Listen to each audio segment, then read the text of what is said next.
Boa noite. Aqui estamos nós, véspera de um feriado.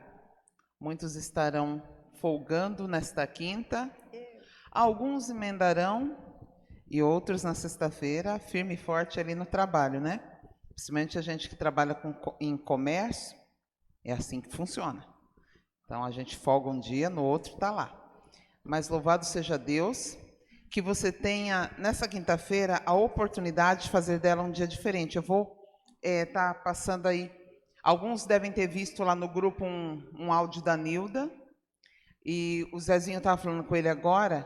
Amanhã ele está com o carro dele, mas só tem o carro dele até o momento. À disposição aqui não cabem muitas pessoas, já tem algumas pessoas que vão para o cemitério ali entregar folheto, né? E alguns podem, se tiverem interesse, ou vêm para cá, mas daí também precisamos de mais carros, ou se encontra já diretamente ali no cemitério, mas é que o Zé está com material. Então, assim, qualquer coisa que você vai fazer, converse com o José Carlos antes, porque ele já tem mais ou menos a noção do que vai ser feito, tá? Mas se não chover amanhã, eles estarão aqui a partir das 9 horas, né, Zé? A partir de 9 horas vão estar esperando. E quem puder vir com o seu carro para também estar levando os irmãos que virão, vai ajudar bastante, tá? Então, relembrando aquilo que a gente, alguns anos atrás, fazia muito no dia de finados. Vamos nos colocar em pé e cantar o hino 223. Há um dever.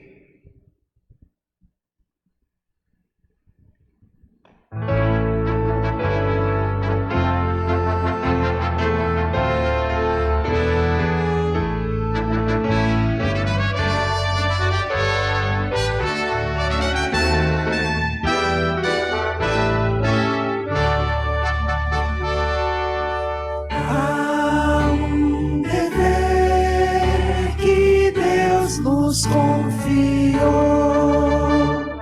ir anunciar Jesus ao pecador, ir proclamar que já o resgatou, sem expandir a fé no Salvador.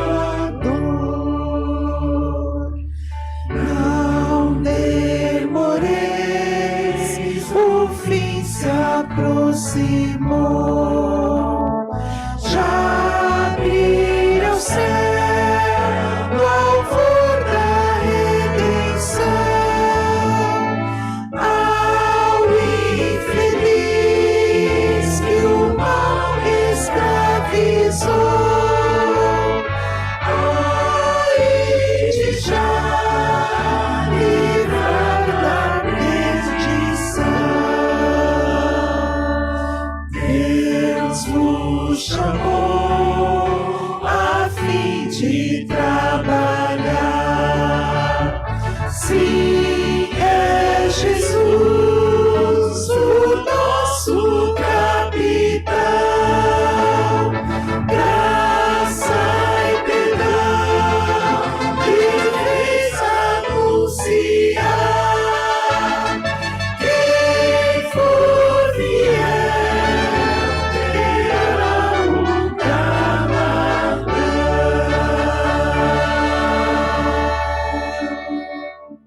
Amém?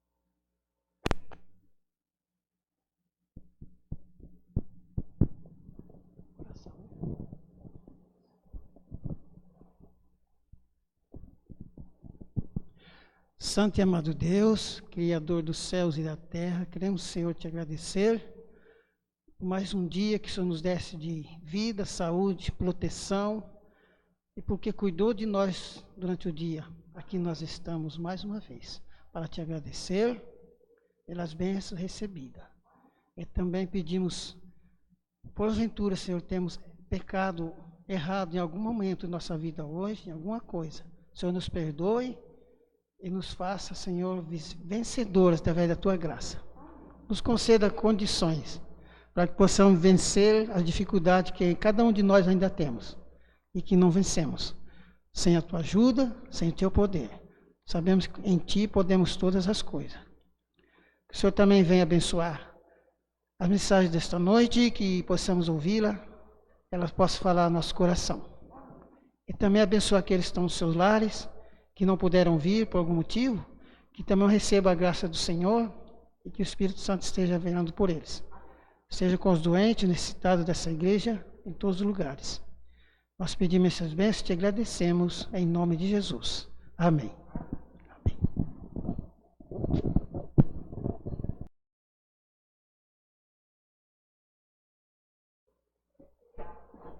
É, feriado. Não, o povo quer dormir.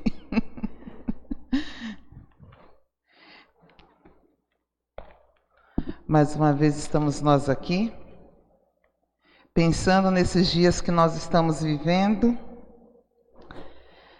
no tanto que a gente ainda tem que fazer,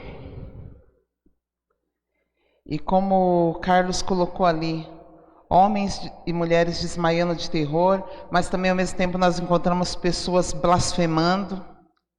Muitas vezes você que gosta de entregar um folheto, um livro, você já se deparou com esse tipo de público.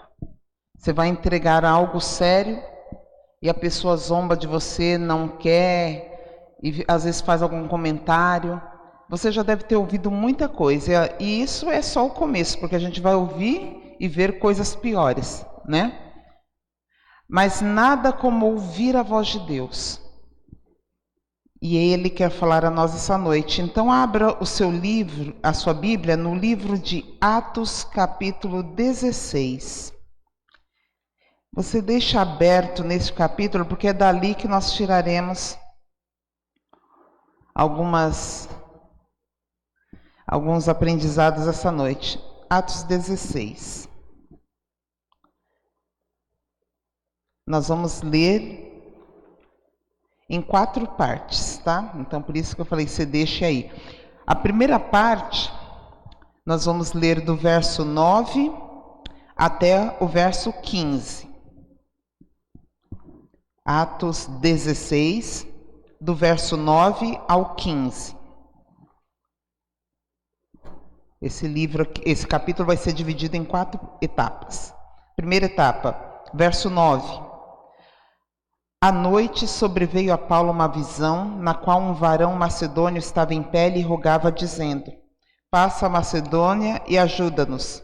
Assim que teve a visão, imediatamente procuramos partir para aquele destino, concluindo que Deus nos havia chamado para lhes anunciar o Evangelho. Tendo, pois, navegado de Troade, seguimos em direitura a Samotrácia no dia seguinte, a Neápolis e dali a Filipos, cidade da Macedônia, primeira do distrito e colônia. Nesta cidade permanecemos alguns dias. No sábado, saímos da cidade para junto do rio, onde nos pareceu haver um lugar de oração, e assentando-nos falamos às mulheres que para ali tinham concorrido. Certa mulher chamada Lídia, da cidade de Tiatira, vendedora de púrpura, temente a Deus, nos escutava. O Senhor lhe abriu o coração para atender às coisas que Paulo dizia. Depois de ser batizada, ela e toda a sua casa, nos rogou dizendo: se julgais que eu sou fiel ao Senhor, entrai em minha casa e aí ficai. E nos constrangeu a isso. Bom, essa é a primeira parte. Feche seus olhos.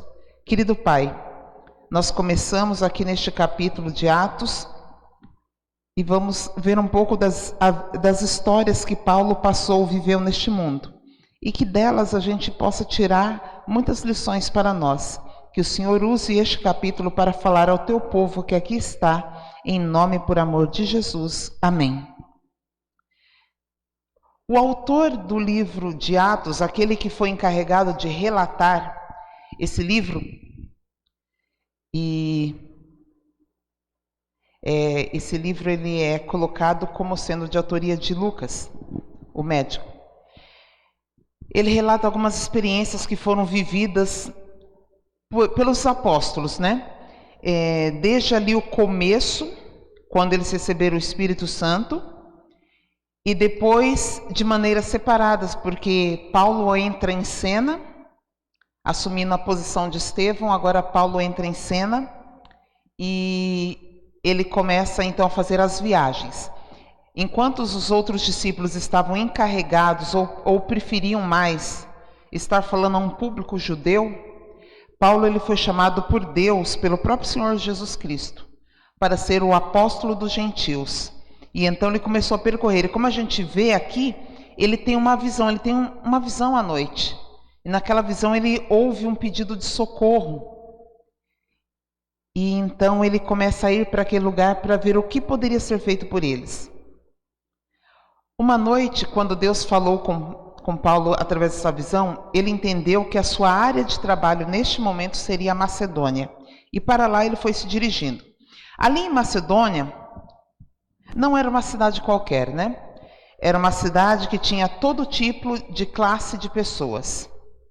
Haviam comerciantes, haviam os ricos, haviam pessoas de todo tipo de natureza ali. E essa primeira pessoa que é relatada que ele encontra naquele sábado foi Lídia, uma vendedora de púrpura. Essa primeira pessoa foi alcançada por eles num dia de sábado, próximo de um rio. Eles foram para lá, chegou o sábado, e eles com certeza foram buscar um lugar para orar, como ali diz, para comungarem com Deus, para estarem ali. Assim como você, quando você não está aqui, e você está viajando, você chega numa cidade estranha, onde é o lugar que a sua viagem te leva, e se você é um cristão fiel, a primeira coisa que você vai procurar naquela cidade é uma igreja adventista, para que o sábado você possa passar ali. E isso muita gente tem feito. E com Paulo não foi diferente. Ele e quem estava com ele, a turma que estava com ele, quem estava relatando também, anotando tudo, eles estavam ali. E eles foram para lá. Aqui diz que não tinha uma sinagoga definida ali. Por isso você poderia pensar, mas por que eles não foram para uma sinagoga? Porque não tinha. Então ele se reuniu no rio, se afastou. Mas algumas mulheres foram para lá. E então eles aproveitaram a oportunidade para pregar. E foi o que eles fizeram. E entre essas pessoas, a Lídia, ela foi alcançada por eles, porque o Espírito Santo foi muito forte no coração dela. E ela não se aguentou apenas em receber aqui, como fala, o batismo. E aqui diz que ela e toda a sua casa. Então não foi só a mulher, mas uma família inteira. Não sabemos de quantas pessoas, mas uma família foi alcançada simplesmente pelo fato que Deus direcionou em visão o seu servo aonde ele deveria ir. Provavelmente a intenção de Deus ao Paulo ir para a Macedônia seria começar pela família de Lídia.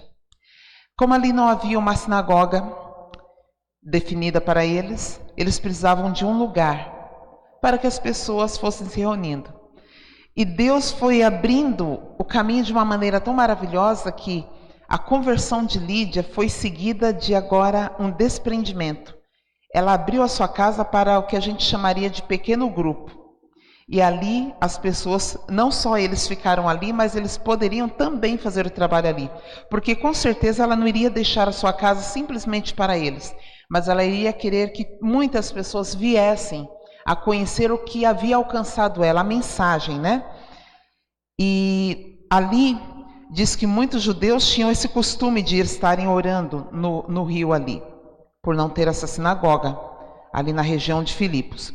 E eles foram para lá. E ali se formou esse primeiro pequeno grupo, naquela região da Macedônia. Então assim, foi uma grande vitória para o povo de Deus ali. Naquele momento, se Satanás estava achando que ele poderia calar Paulo e os seus companheiros, pelo contrário, a voz deles se ergueu ainda mais, porque eles não precisavam de uma igreja. Eles só precisavam do poder do Espírito e de pessoas dispostas a ouvir. Era o que eles precisavam. E eles então se valeram disso, e isso nos ensina algumas lições. quando Deus nos chama para evangelizar, a gente vai encontrar alguns tipos de pessoas. E esse tipo de pessoas, nesse primeiro lugar, são aquelas pessoas que dão frutos imediatamente. Foi o caso de Lídia. Lídia foi convertida pelo Espírito Santo e já começou dando frutos. Trabalhando, abrindo, fazendo parte daquilo. Se envolvendo. A gente chamaria isso, na linguagem missionária, de discipulado. E ela se matriculou firme no discipulado, se tornou uma seguidora, uma discípula de Cristo. A segunda história aqui para a gente estar vendo é a partir do verso 16 até o 21. Aqui nos diz o seguinte: aconteceu que, indo nós para o lugar de oração, nos saiu ao encontro uma jovem possessa de espírito adivinhador, a qual, adivinhando, dava grande lucro aos seus senhores. Seguindo a Paulo e a nós, clamava, dizendo: estes homens são servos do Deus Altíssimo e vos anunciam o caminho da salvação. Isso se repetia por muitos dias. Então Paulo, já indignado, voltando-se, disse ao espírito: em nome de Jesus Cristo eu te mando, retira-te dela. E ele na mesma hora saiu. Vendo os seus senhores que se lhes desfizera a esperança do lucro, agarrando em Paulo e Silas, os arrastaram para a praça, à presença das autoridades. E levando-os aos pretores, disseram: estes homens, sendo judeus, perturbam a nossa cidade, propagando costumes que não podemos receber nem praticar, porque somos romanos. Muito bem. Paulo e seus amigos novamente aqui, sendo instrumentos de Deus. Olha que situação. Aqui fala novamente deles indo para aquele lugar de oração. Já estavam instalados na casa de Lídia, e agora eles se deparam, não exatamente com pessoas dispostas a ouvir, mas com alguém que estava sendo instrumento nas mãos do diabo para atrapalhar. A gente olha aqui e vê ela gritando: estes homens são servos do Deus Altíssimo e vos anunciam o caminho da salvação. Aí você pensa: nossa, mas ela estava ajudando. Nem sempre o diabo ele vai trabalhar aparentemente contra. Muitas vezes ele vai tentar dar a impressão de que ele está ajudando mais do que atrapalhando. Mas na realidade, isso é tudo forjado por ele. A gente olha nos dias de hoje. No passado, para uma pessoa ter uma Bíblia nas suas mãos, custou sangue e vida de muitos homens e mulheres. Muitos homens e mulheres durante a Idade Média morreram nas fogueiras, foram arrancados de suas casas, arrastados pelas ruas, mortos. O grande conflito diz que o sangue corria pelas ruas. A noite de São Bartolomeu foi uma das piores noites enfrentadas pelos huguenotes, porque eles foram arrancados da sua casa. E eles foram levados como um animal para o matadouro, como se eles fossem os maiores criminosos. E a Bíblia que nós temos em mãos hoje, ela custou muito para ser traduzida nas línguas que nós temos hoje. Custou a vida de muitos sonhadores. Muitas pessoas tiveram que depor. E às vezes a gente não valoriza, mas o interessante é que no passado, Satanás ele fazia de tudo para a pessoa não ter a Bíblia. Hoje ele já não impede que tenham. A única coisa que ele não quer é que elas entendam o que está na Bíblia. A Bíblia, a maioria das casas tem uma Bíblia. Muitas, como já foi falado aqui muitas vezes, elas ficam abertas lá no Salmo 121, Salmo 91, Salmo 23, empoeirando. Ela não é virada. Então, assim, o problema para ele hoje não é a Bíblia entrar numa casa. O problema dele é a Bíblia ser interpretada da maneira correta. Então, a Bíblia entrar, até entra e ali agora chega a vez dele de tentar deturpar o que está escrito ali. Então a estratégia dele mudou. É a mesma coisa, dá a impressão que os demônios estavam trabalhando a favor, mas estavam trabalhando contra, só que usando uma outra estratégia. Tanto que Paulo teve que silenciar aquilo, interromper, porque estava atrapalhando. Em um momento também, enquanto Jesus estava na terra, teve um momento também que ele se confrontou e o demônio estava falando algumas coisas e ele teve que silenciar aquilo, porque iria de uma certa forma atrapalhar o trabalho que ele estava fazendo gradualmente. Então, assim, a gente percebe isso. Mas o interessante é que uma jovem foi liberta. Motivo de alegria, ou não? Porque quem estava se aproveitando dela não gostou. Engraçado que sempre quando tem alguém que é escravo de Satanás, tem um outro alguém que torce para que a pessoa continue sendo escravo. E se puder, tira vantagem. Como no caso, esses homens estavam tirando vantagem. Ela sofria. Quem que não sofre sendo escravo de Satanás? Mesmo aqueles que aparentemente estão se dando bem hoje, eles são os mais infelizes. Eles sofrem. Eles podem não entender, não aceitar, não reconhecer que estão sofrendo. Mas ser manipulado a sua vida toda por alguém brincar com você como marionete, você não poder ter uma vontade própria, não poder usar o seu livre-arbítrio que Deus te concedeu, porque alguém está te escravizando. E isso era o que acontecia com aquela jovem. Ela estava sendo escravizada. E embora eles fizessem isso, aquele povo daquele lugar ainda assim, com essa jovem falando essas coisas, a cegueira era notória naquele lugar. Tanto que quando os homens levam Paulo e Silas às autoridades, eles falam assim: nós não podemos aceitar o que eles estão falando porque nós somos romanos. Aonde que estava escrito que um romano nunca poderia se converter ao Deus verdadeiro? Não tinha nada que dissesse que não podia. Mas eles estavam tão cegos. Paulo mesmo, ele tinha, em parte da sua nacionalidade, ele tinha cidadania romana. Ele não era um judeu 100%, ele tinha mistura ali. Ele era tanto de um lugar como de outro. E ele foi abraçado pelo Evangelho da maneira correta. Da maneira correta.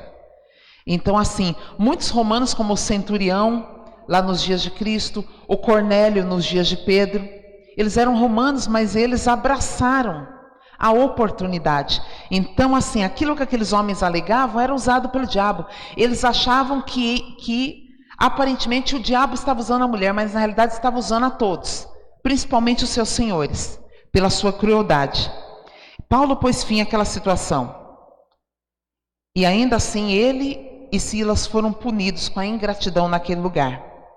Puxa vida, era esse o lugar que Deus falou em sonho para ele ir? Um lugar onde ele estava sendo punido por simplesmente dar a liberdade a alguém, por simplesmente dar a oportunidade de alguém conhecer o Evangelho?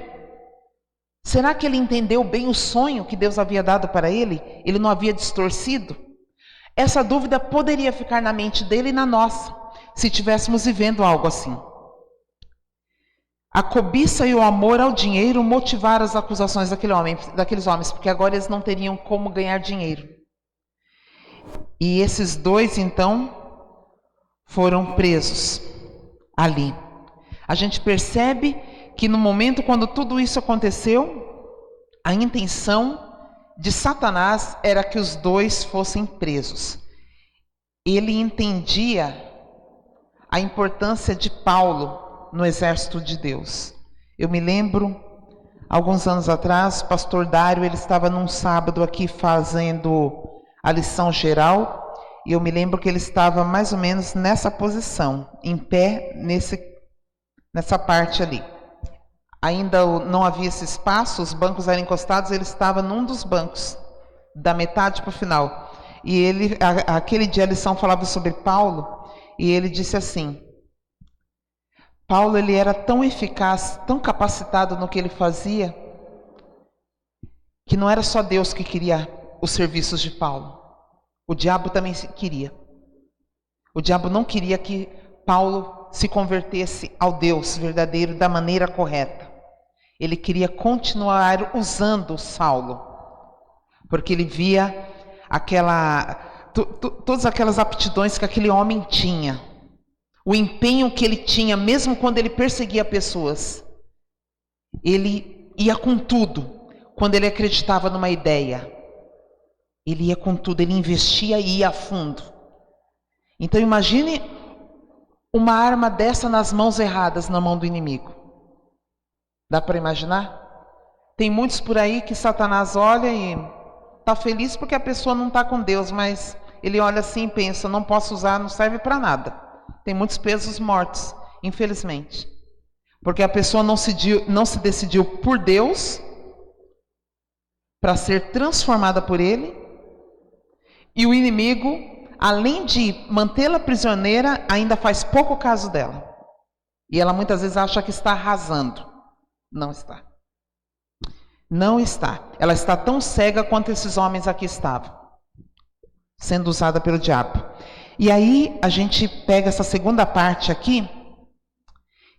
Se a primeira parte eram pessoas que dão frutos imediatamente, essa segunda parte é formada por pessoas que só sabem fazer tumulto. Aqueles homens só causaram tumulto e não resolveu nada. Muito bem. A partir do verso 22 até o verso 34, a gente tem o seguinte: levantou-se a multidão unida contra eles, e os pretores, rasgando-lhes a veste, mandaram açoitá-los com varas.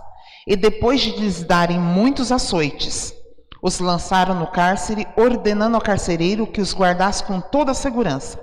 Este, recebendo tal ordem, levou-os para o cárcere interior e lhes prendeu os pés no tronco. Por volta da meia-noite, Paulo e Silas oravam e cantavam louvores a Deus, e os demais companheiros de prisão escutavam. Verso 26. De repente sobreveio tamanho terremoto que sacudiu os alicerces da prisão. Abriram-se todas as portas e soltaram-se as cadeias de todos. O carcereiro despertou do sono e, vendo abertas as portas do cárcere, puxando da espada, ia suicidar-se, supondo que os presos tivessem fugido. Mas Paulo bradou em alta voz: não te faças nenhum mal, que todos aqui estamos. Então o carcereiro, tendo pedido uma luz, entrou precipitadamente e, trêmulo, prostou-se diante de Paulo e Silas. Depois, trazendo-os para fora, disse: senhores, que devo fazer para que eu seja salvo? Responderam-lhe: crê no Senhor Jesus, será salvo tu e tua casa. E lhe pregaram a palavra de Deus e a todos os de sua casa. Naquela mesma hora da noite, cuidando deles, lavou-lhe os vergões dos açoites. A seguir foi ele batizado e todos os seus. Então, levando-os para sua própria casa, lhes pôs a mesa, e com todos os seus manifestava grande alegria por terem crido em Deus. Paulo chega ali atendendo a uma visão de Deus. Aparentemente tem um grande sucesso com a conversão de Lídia e a abertura de sua casa. Mas parece que tudo foi por água abaixo, porque aí ele se depara com a jovem endemoniada e eles são presos, fazendo bem. Parece que tudo se perdeu. Mas ao serem presos, Deus reverteu essa situação. E ao irem para a prisão, não imaginavam que ali naquela prisão tinha um homem que precisava conhecer a verdade. E através da verdade que esse homem conheceu, ele e a sua casa foram batizados. Mais um batismo relatado aqui, que Paulo e Silas tiveram o privilégio de serem os instrumentos usados pelo Espírito Santo ali naquele lugar, onde aparentemente tudo estava dando errado agora. Deus então usa aquela situação problemática. E não foi só José que na prisão Deus o elevou, mas na prisão Deus elevou a Paulo e Silas também. Foram machucados? Foram. Estavam com dor? Estavam. A vontade, qual seria a nossa vontade numa hora dessa? Cheio de dor, com raiva, porque Paulo era cidadão romano e ele não poderia ser espancado, não poderia ser açoitado. Ele não poderia. E as pessoas que fizeram isso nem se preocuparam em saber a procedência daqueles homens. Então eles cometeram uma infração grave, grave. Paulo tinha todos os motivos para querer se vingar dessas pessoas, virar as costas e ir embora, deixarem perecer. Mas ele cria que ele tinha mais trabalho ali naquele lugar a realizar. Enquanto algumas pessoas dão frutos, outros tumultuam, outros buscam libertação, foi o caso da jovem e daquele carcereiro. Tanto o carcereiro quanto a jovem precisavam de libertação. Eu creio que a vida daquele homem mudou do dia para a noite. Não sabemos se continuou na mesma função, o que aconteceu, mas o que importa é que a graça chegou à casa dele e alcançou a ele e a sua família. E mais um pouco aqui, a última parte, do versículo 35 ao 40, nos diz o seguinte: quando amanheceu, os pretores enviaram oficiais de justiça com a seguinte ordem: põe aqueles homens em liberdade. Então o carcereiro comunicou a Paulo essas palavras. Os pretores ordenaram que fossem expostos em liberdade. Agora, pois, saí e ide em paz. Paulo, porém, lhes replicou: sem ter havido processo formal contra nós, nos açoitaram publicamente, nos recolheram ao cárcere, sendo nós cidadãos romanos. Querem agora as ocultas lançar-nos fora? Não será assim. Pelo contrário, venham eles e pessoalmente nos põem em liberdade. Os oficiais de justiça comunicaram isso aos pretores, e estes ficaram possuídos de temor quando souberam que se tratava de cidadãos romanos. Então foram ter com eles e lhes pediram desculpas, e relaxando-lhes a prisão, rogaram que se retirassem da cidade. Tendo-se retirado do cárcere, dirigiram-se para a casa de Lídia, e vendo os irmãos, os confortaram, e então partiram. Muito bem. Eu fico imaginando o que passou na mente daqueles magistrados. Quando uma pessoa que está num grau elevado na área da justiça e em cujas mãos está a vida de alguém para decidir o que pode ser feito por ela, a gente para pensar quantas injustiças já foram feitas nos tribunais, quantas pessoas inocentes foram condenadas e quantos culpados foram simplesmente soltos. Algumas semanas atrás, mostrou-se o caso de uma pessoa, acho que foi na Bahia, Era um fim de semana, então só tinha o juiz de plantão. Os outros juízes que haviam sentenciado um cara perigosíssimo, chefe, que comandava um monte de coisa, se não me engano foi lá na Bahia mesmo. Ele comandava um monte de coisa, finalmente conseguiram prender a criatura, estava lá apreendida. Mas o advogado dele veio com a historinha de que aquele homem perigosíssimo tem um filho autista e que o filho ficava irritado quando o pai não estava em casa. E o advogado, se valendo disso, como se o homem ficasse em casa, não fosse para praticar nenhuma bandidagem, ou então levava o filho junto, né? A interrogação. Aí aquele juiz vai lá, solta o camarada. Tá. Quando os outros ficaram sabendo, porque era um juiz plantão, não poderia fazer isso, revogaram ali, fizeram tudo. Enquanto isso, o camarada, fugiu. Aproveitou. Então, quer dizer, o advogado dele realmente, né? Que advogado? Porque disse que o homem precisava ficar em casa. Ele fugiu. Será que ele carregou o filho dele? Com certeza não. Aí é mais um bandidão perigoso solto. Porque alguém tentou manipular a justiça, valendo-se de um aparente direito para fazer o errado e manter um bandido perigosíssimo aí nas ruas. E muitas vezes uma pessoa simples que tem uma criança com necessidades especiais, ela não consegue o auxílio de uma justiça que ela precisaria. E um bandido desse rapidinho conseguiu um suposto benefício, suposto. Porque na realidade ele tinha a intenção era de fugir. Então a gente vê muitas coisas assim. Então quando a gente olha para a situação desses homens agora, eles ficaram preocupados porque eles poderiam ser mortos a partir do momento que eles tomaram essa atitude de, sem fazer um julgamento, açoitar aqueles homens. Que situação difícil. Então eles pensaram, já que fizemos errado, vamos disfarçar aqui, tentar, né, por baixo dos panos, acertar isso. Paulo falou, não, eles vão vir pessoalmente falar com a gente, não vai mandar ninguém não. Paulo poderia pegar aquele caso e simplesmente escancarar e expor para toda a cidade. Mas ele preferiu deixar ali, como diz, Deus cuida. Mas aqueles homens tiveram que ir até lá falar com eles. Para aprender uma grande lição, que quando nós cometemos nessa vida uma injustiça com alguém, nós não precisamos esperar que alguém nos diga. A nossa consciência, ela nos acusa. Deus tenta falar conosco. E a partir do momento que a gente cometer, se a gente for injusto com alguém, a gente tem que buscar resolver isso. Jesus mesmo, ele disse algumas vezes, se ao trazer sua oferta você tem alguma questão com o teu irmão, vai lá, deixa a oferta, vai resolver primeiro. vai resolver primeiro essa situação. Porque quão bom e quão suave é que os irmãos vivam em união. Então, se temos um problema com alguém, vamos tentar resolver. Vamos tentar agir de uma maneira justa. Ouvir os dois lados, analisar. Principalmente quem está envolvido na área de justiça. Precisa-se ouvir os dois lados, tentar analisar o que é certo e fazer. E não simplesmente se deixar levar pelo calor da situação, né? Aqui diz, a lei romana puniria os magistrados. E agora Paulo e Silas voltam para se despedir. A missão estava cumprida. Um capítulo 16, para contar 4 situações que eles enfrentaram ali. Tudo por causa de uma visão que Deus deu a ele. Queridos, algumas pessoas que você encontrar pelo caminho, elas darão frutos rapidamente. Outras, você vai encontrar pessoas que fazem tumulto, só bagunça. Você vai encontrar também pessoas que estão buscando a libertação.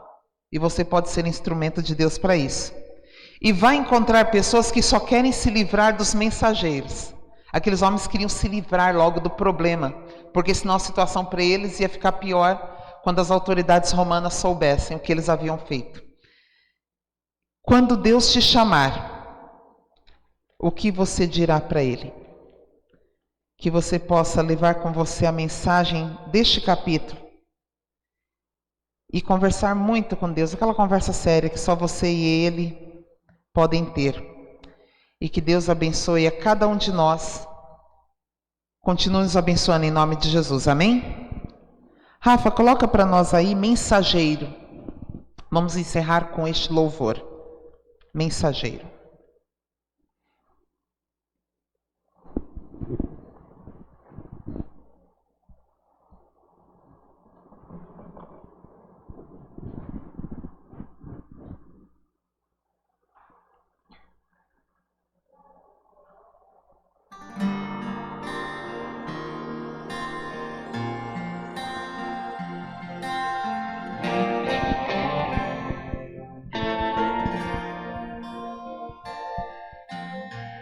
Tem dias que nem sei dizer, não tenho motivação.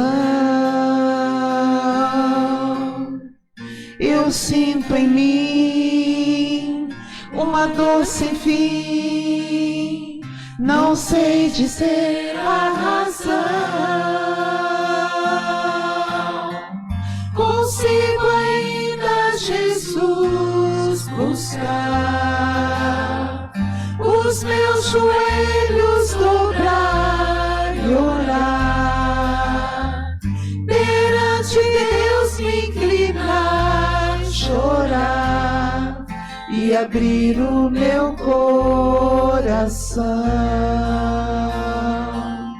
e abrir o meu coração.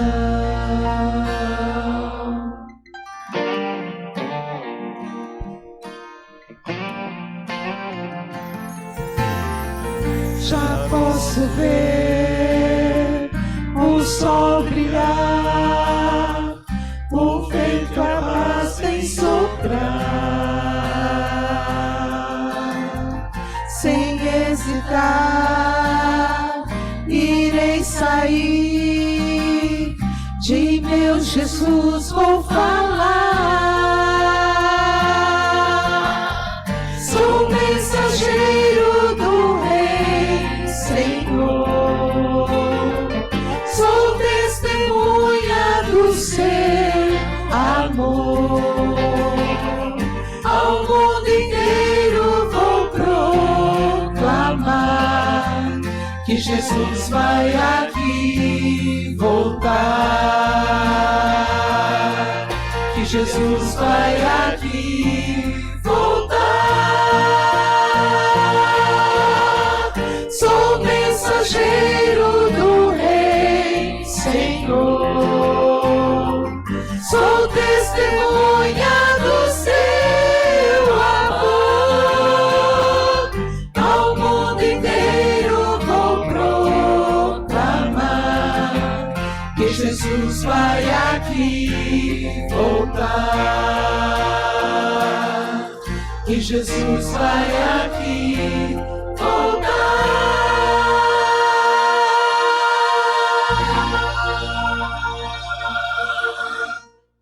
Amantíssimo Pai, estás nos céus. Aqui estão mensageiros teus nesta noite, neste lugar. Cada um de nós, Pai, vivemos dias complicados. Muitas vezes, como cantamos, não temos motivação. Mas quando lemos a Tua palavra e nos deparamos com histórias assim, aparentemente tudo certo, respondendo ao Teu chamado e indo ali, o que poderia dar de errado? Mas Satanás não dorme no ponto e tentou atrapalhar a missão de Paulo mais uma vez.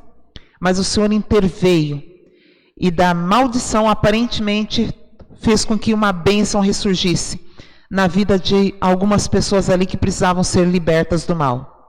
Tanto aquela jovem como o carcereiro e sua família precisavam de libertação. Senhor, ajuda cada um aqui a fazer o seu melhor. Que esse melhor tenha a tua assinatura, tenha a tua aprovação, e que o Espírito Santo faça todo o impossível, mas o possível que cada um de nós responda ao teu chamado. Já aproveitamos de antemão para orar por essa manhã. Se for da tua vontade, que os teus filhos possam ir fazer a entrega de folhetos, de livros, do que for necessário, e quem sabe assim levar a esperança, a libertação para alguém que encontrará nesse caminho. Abençoe, Pai, essa obra que não é nossa, é tua. Abençoe os mensageiros que levarão essa preciosa mensagem. Leva-nos para casa, em nome e por amor de Jesus. Amém.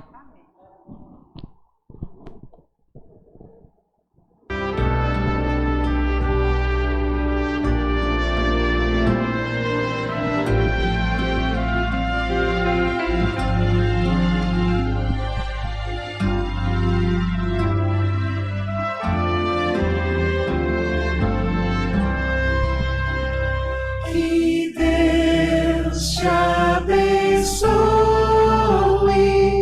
que Deus te ilumine, o amor te promova, na fé te